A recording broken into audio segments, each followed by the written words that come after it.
declared. "This is my own private stock. Like I said, I don't sell no whiskey." "Course you don't," Pine said. "You're just offering me a drink, right? No charge, 'cause that'd be against the law." "Right," Brady replied, obviously perturbed. Pine watched while Brady poured the whiskey. Pine tossed it down. Then he said, "Ugh, that's awful stuff. Wish I had a barrel of it." "What are you doing in these parts?" Brady finally asked. "What do you think?" Pine replied dryly. "Train robbery at Muskogee Station," Brady said, not really needing any time to think about it. "That's right," Pine said. "Two fellows robbed the Katy, right in the station, and we've got witnesses that said it was Ben Trout and Brock Larsen, down from Kansas." "You don't say," Brady replied. "Ben and Brock, huh? If that don't beat all the way from Kansas. I don't recollect seeing them boys around here." Pine responded with a tired shake of his head. "I swear, Brady, as many lies as you've told in your life. Looks like you'd be better at it by now. I got a witness that said he saw him walking in your front door the day before the train got robbed." It was a lie, but it served its purpose, for Brady scowled painfully and replied reluctantly. "Well, that ain't exactly true," he said. "It was 2 days before they held up the train. It was 2 days before the train was robbed. I don't have no idea who done the job." "Right," Pine responded.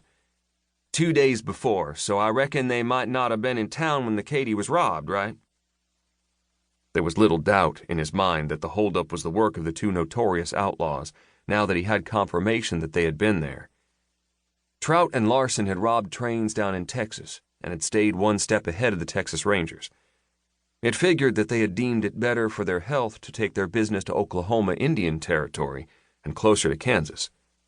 It was important to know if they had worked alone or had some more men with them, so Pine lied again. "This witness said they had several men with them." "Your witness must have been drunk," Brady said. "Wasn't nobody with Ben and Brock." "Is that a fact?" Pine replied. "And they were just passing through? Don't expect they told you where they were heading?" "Nope," Brady answered smugly. "And I didn't ask 'em." Pine picked up his rifle. "Well, you've been more help than you know. Thanks for the drink." He turned and headed for the door, certain now that he would be dealing with only the two outlaws, and feeling no need for a posse to chase them.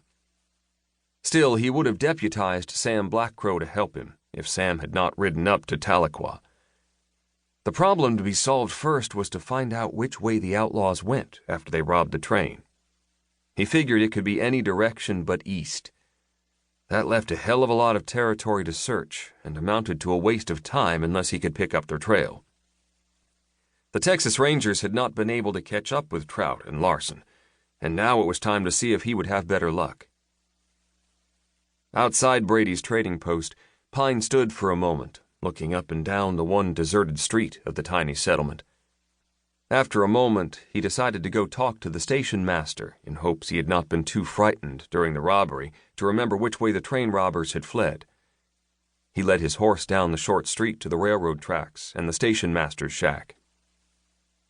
"Are you a deputy marshal?"